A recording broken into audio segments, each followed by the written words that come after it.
Season of my life, in pursuit of humility, thought I needed to stifle that Mm. and that it needed to be hidden and pushed down in order to be able to be humble. And what I have learned in most recent years of my life is that actually it's the integration of that ambition with humility Yeah. that makes it possible for us to pursue excellence at a level where Welcome to the Resilient Minds podcast, stories of grit, growth, and success. On this show, we focus on the real stories behind the success, the struggles, the resilience, and the courage it took to keep moving forward even when times got tough. My goal is to provide you with stories of hope and transformation, showing that no matter the challenges, there is a way forward, and you can find it. This is Resilient Minds. Hi, I'm your host, Dr. Campbell, and I'm here with a good friend of mine, and she is such a sweetheart and such a beautiful soul. I'm so grateful to have her on the show today. Her name is Schalee Sanchez, and she is a speaker and an author. And she actually invited me to be on a panel for her book signing. It's called The Humility You Want and the World Needs. But the way she reframed it was so completely different than the way that we normally think about humility. So I thought that it would be a really good opportunity to hear her and her story today. Thank you so much, Shelly, for joining us. I really am excited about being here with you and looking forward to having this conversation together. Absolutely. So tell us what you're doing nowadays. What does your life look like? I actually started dedicating my time entirely to what I am currently doing last October. So I'm basically 6 months into being an author, speaker, having training sessions with teams, helping with people setting goals and get from where they are currently to where they want to be. So I am kind of fresh into all of this, although I've been doing this for years now and am so grateful that I get to help people who are in pursuit of excellence and help them stay grounded in their true worth while they pursue excellence in their professional life, their personal life, and in every other way. Right. And right before we started recording this show, you were telling me how those sessions, you're calling them SOS sessions. I absolutely love that name because when you are, whether it be in business for yourself or you're trying to move out into another direction and you just don't have full clarity, sometimes having that other person who's been in the grunge of it and they've not have clarity before, they've had their overwhelming emotions before, and you literally have to take a risk moving out. So you have to question parts of your own identity and literally SOS, it fits perfectly with what you're doing for people. Yeah, it is really exciting to get to be in that moment with people, share that moment because I've been there. I have been in those moments when I knew what my next step was, but I was scared to death to take it. Yeah. And someone stepped into that space with me, had incredible compassion as they guided me towards me being able to discover what my next step was. And then they helped me find the courage also to actually take this step, which is such an incredible experience to have and share with someone. It's a meaningful moment in their journey, and getting to be a part of that is such an honor. Yeah, and they always remember it too because we don't necessarily remember what somebody says, but we always remember how they made us feel. And so if you can be with somebody when they're at their worst, like hitting that rock bottom when they feel completely overwhelmed, they don't know what direction to take, but the person holding space, and this is something that I learned one through my own journey and then working with other people too. I can see it very consistently. The amount that you've healed is the amount that you can hold space for somebody else. And so if you've only healed a little, you really can't hold a big container for somebody. And if somebody's making a big decision in their life, they need somebody who truly understands. So you can have patience with them. Yes, absolutely. Patience is a key element in that moment because so often there are emotions that have to be processed. And if we don't allow those emotions to be processed, then we're not actually going to be able to move forward in a healthy way. And giving someone the opportunity to say, okay, this is where I'm at, this is what I'm feeling. For me, I can go back to one specific moment. I was on a Zoom call and making a very significant decision as a single mom with four children. Yeah. And it was a financial decision that was going to largely impact what the next, several months and years would look like for me and my children. And the woman that was on the call with me allowed me just to break down in tears because I needed to release that in Yeah. that moment. I needed to let that out. And she just gave me the space to do that and allowed me to process through that. And then once I was through that part of it, then we continued the conversation and she was asking the right questions and allowing me to explore the options and decide what was my next step and how was I going to take that. Right, which is huge doing that as a single mom too, because the decisions that you make aren't just affecting you. I mean, you're having your emotions about it, but we still have to deal with our kids, and we don't want to make decisions that hurt them either. So it's a lot of pressure. Do you work with a lot of single moms? I actually get to work with a wide range of people, and it is not only single moms. I work with a lot of males as well that are married and in professional settings. All of us face these kind of moments in Yeah. our lives. We aren't exempt from them, and it's not because of being a single parent or having some kind of specific situation or circumstance in our life that we have to go through these moments. It's a part of growth for everyone. Yeah. And we experience it at different parts on our journey because those are the moments that define who we're going to be moving forward. I like how you say it's a moment for growth because if we act like we have it all together, we're probably just limiting our growth. It's like, dude, it's okay. Like you really don't have it together. It's fine.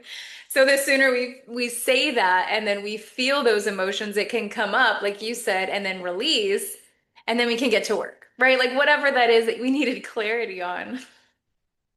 Exactly. And that's part of what is the context of and the content that I share in the book about humility.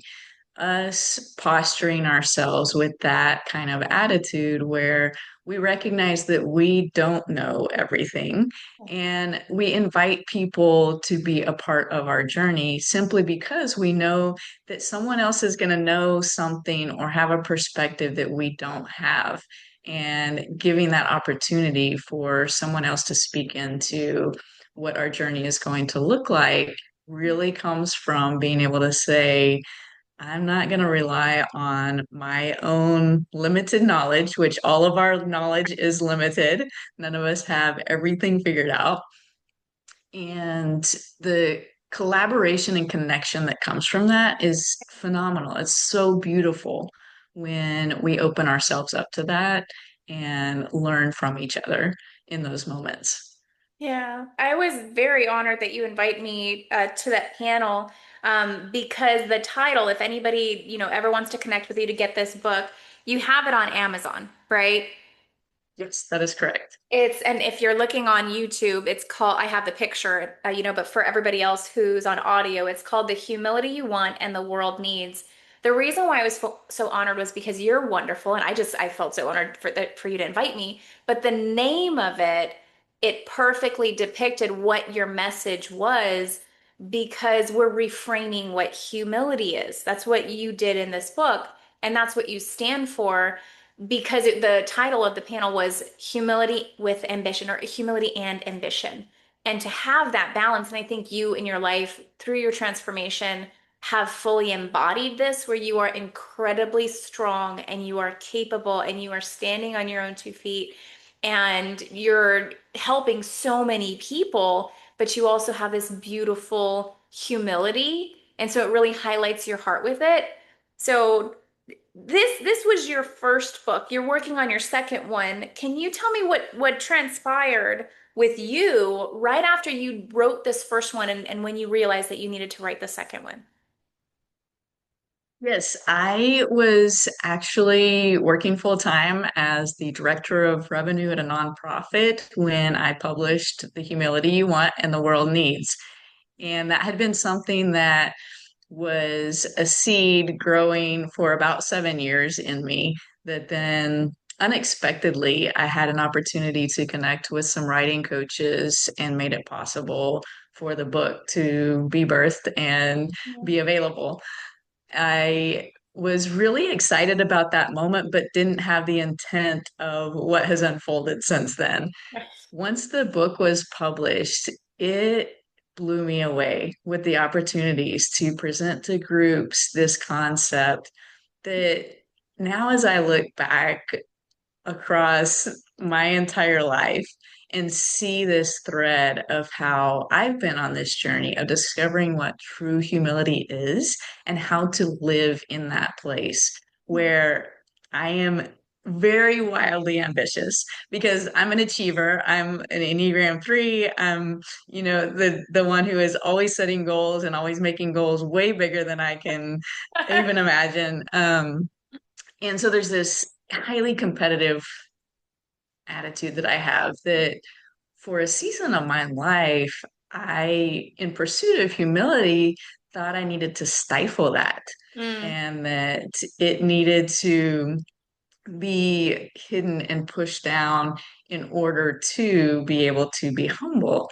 And what I have learned in most recent years of my life is that actually it's the integration of that ambition with humility yeah. that makes it possible for us to pursue excellence at a level where we truly do exceed our expectations of the impact that our lives can have while we genuinely care for other people at the same time. And I have so many moments that I can look back on and see, okay, that was a moment when arrogance got in the way.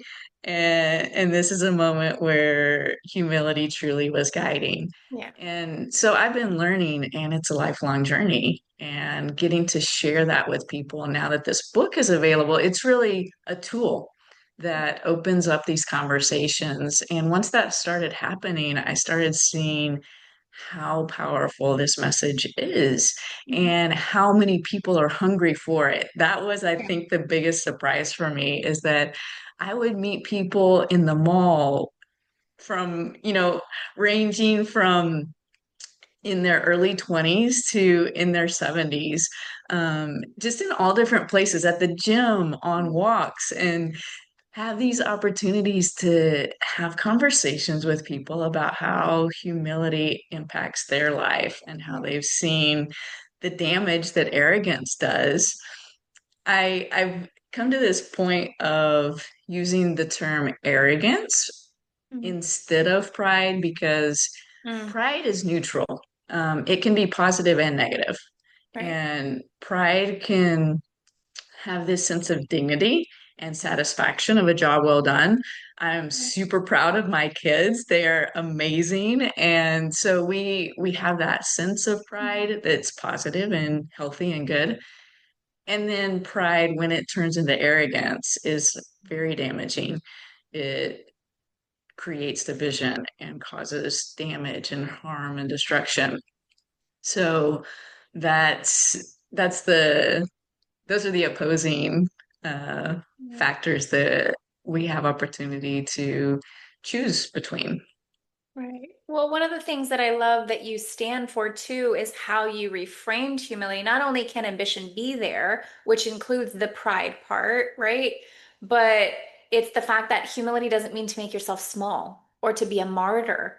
And that is what I find, and you and I have talked about that, is that's what a lot of people feel like you need to make yourself smaller, quiet your voice, suppress yourself. And that is not how you reframe humility. Can you elaborate on that? Absolutely. So there's a whole section in the book about the misconceptions of humility. And again, this is from my own journey and also observing and talking with other people along the way and seeing how that very idea of being humble means that I step out of the spotlight, that I stay hidden, that I stay small, that I remain quiet, that I don't ever step up. And that is absolutely a false humility. Yeah. That is us thinking more about ourselves, which is exactly what humility is not. Yeah. When we start to think about ourselves in terms of, oh, how is this going to affect my reputation? And how is this going to require me to make a bigger effort in this moment? Or how is this going to require me to step up as a leader? And I don't want to do that. We're focusing on ourselves, where true humility is motivated by a compassion Yeah. that really pushes us beyond ourselves. Hmm. And that's the way that I like to define humility now. People, that's often one of the first questions that they ask me, how do you define humility? Because, there's the dictionary way to define humility, but I define it as living beyond ourselves, being Mm. able to have a perspective where we're not focused on how is this going to benefit me or how is this going to impact me, Hmm. but what is this opportunity providing in terms of I have strengths that I can contribute to Yeah. make the world a better place, to Yeah. enhance the well-being of other people's lives. And what what am I going to say yes to? Or what am I going to choose to just step back and say, I'm not going to be a part of that for whatever reason? Right. And when it comes to your transformation, part of that holding yourself back and not contributing your wonderful gifts was because you were making yourself small, right? Can you tell us a little bit about your story? Yes. And it is something that I will go back about 20 years ago Mm. when I got married. That was really the place where I started shrinking back and allowing someone else to make decisions for me and decide what my impact was going to be. In that marriage, I had a skewed perspective of submission Mm. that, in my desire to maintain a posture of humility, went to an extreme of I wasn't able to advocate for myself. I wasn't able to make my own decisions. And that led me to a place of really not having a grounded sense of self-worth. Yeah. I really lost myself and was living entirely this script that was created for me. So now I chose to leave that marriage and walk away from that relationship because it was harming me and it was harming my kids. Once I was able to get out of that, then the healing process was possible. Mhm. I tried being in that place to understand what was happening and find a way that I would be able to find myself again. But when you remain in that, Yeah, it's not possible for you to heal and move forward. right. So for me, it required me to leave. Yeah, like you can't even get clarity because there's so much cognitive fog I've talked to so many people who they see the difference between clarity and cognitive fog, and the best description that I've come up with is it's kind of like Jello. Like there's this huge thing of Jello, and there's all these people in it. They're in the cognitive fog. You can't see and you can't hear what's on the outside of it, even if somebody's yelling it at you. But if somebody's on the outside, think about like you get out of the situation that's clouding your own judgment, then you can see clearly and you look back and you're like, oh my God, I can't believe everybody else is in there and they don't even know. But now that I got out, I feel so much better. I'm not being suppressed. I'm not being like held down. My clarity is just so much more clear. And then for whatever reason, and everybody who's been through this transformation, they know if you get close to the goop, like that jello can pull you back in, you get stuck again, and you don't realize how you got in. But at least you know the difference now because you were just on the outside. And so what I've seen is, like you had said, you couldn't heal until you got out. But once you did, you were actually rewriting the story that had been written for you. So I find that very common with people. The more we've been writing, or the more we've been living our stories based off of others' perspectives, the harder it is to make our own decisions moving forward. Right? So the more support we need. Yes. And for me, you mentioned I am writing my second book now and I am sharing my story. So I have been going back and reading my journals of the past 4 years and that process that it took for me to decide to leave and then the healing that I went through. And you describe it really well. Being in that jello, you can't figure out what's wrong. And that's constantly what I was confused about. I sensed something was really off, but I couldn't understand how to get out of it. Mhm. And now, as I'm looking back, I see all of these little doses of courage that Mhm. were provided for me along the way through different people that I connected with. And in these conversations, they helped me little by little. And for many of them, they were not even aware. In fact, one of the therapists who helped me, I had gone to her for something totally unrelated to my marriage. Mm. And in one conversation, she asked me a question that made me have a little bit of light on what was actually wrong. Yeah.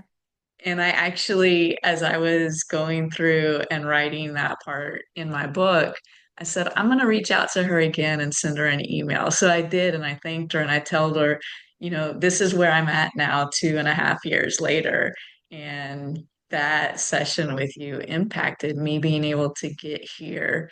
So I think that it's really valuable for us to understand that when we allow ourselves to be vulnerable, Yeah. and share with someone else what we've been through, where we're at now.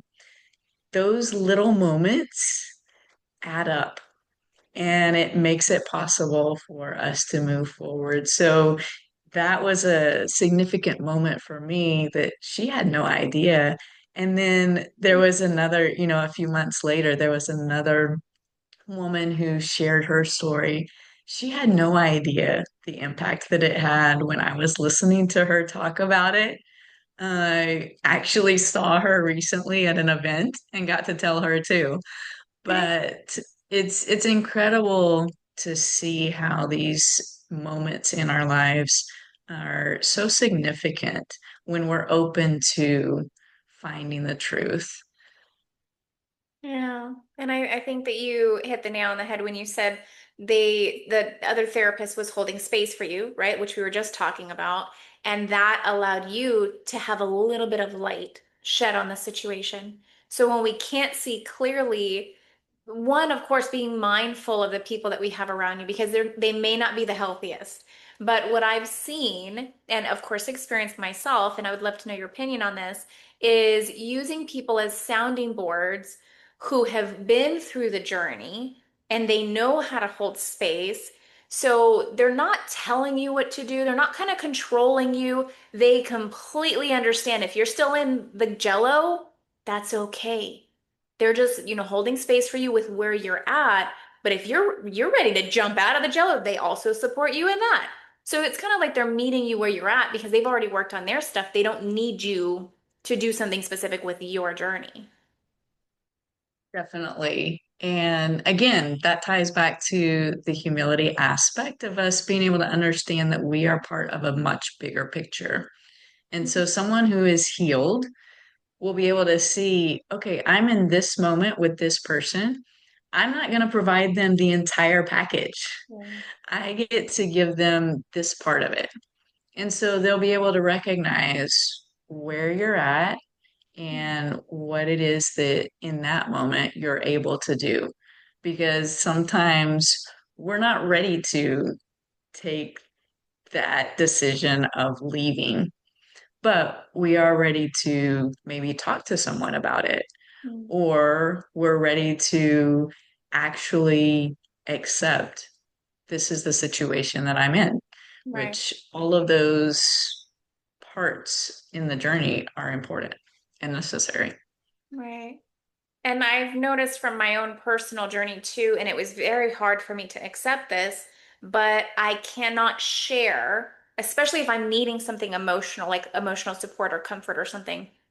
I cannot open up and share with somebody who has not been in the same or similar journey because they Mhm. just don't get it, and you will not get your needs met. And usually, we don't even need them to do something for us. We just need them to hold the space for us as we gather the light, but we can't do that with somebody who just doesn't get it. And that's okay, but we have to be mindful of it. Exactly. And that is definitely something that is learned with trial and error in the Right? sense that we can sometimes talk to someone and then realize, okay, that was not the place. Yeah. And the thing is that I can have incredible grace for those people too, because I realize they really can't understand because they haven't been there, and that's okay. I don't wish anybody to have to go through Yes. what I've gone through, right? Yes. Um, but it is very evident when you're with someone who has been there, they genuinely can understand and they don't try to attach you to their story. They allow your story to unfold. And that is such a gift. Yeah, that's beautiful. I love that because it's not them inserting themselves. They're just holding space for you. So before we hop off today, I was wondering if you could kind of go back throughout your story, and it could be stuff that you used at the beginning when you were in the grunge of the transition in the middle somewhere, or it could be something that you utilize today. But what are three lifelines, tools, resources, coping skills, habits, anything that you know has absolutely helped you in your journey? Yes, there definitely are things that are so valuable. One, I would say journal. You can do that anytime, any place with whatever you have to write on. So journaling has been definitely an essential part of me being able to be where I'm at now.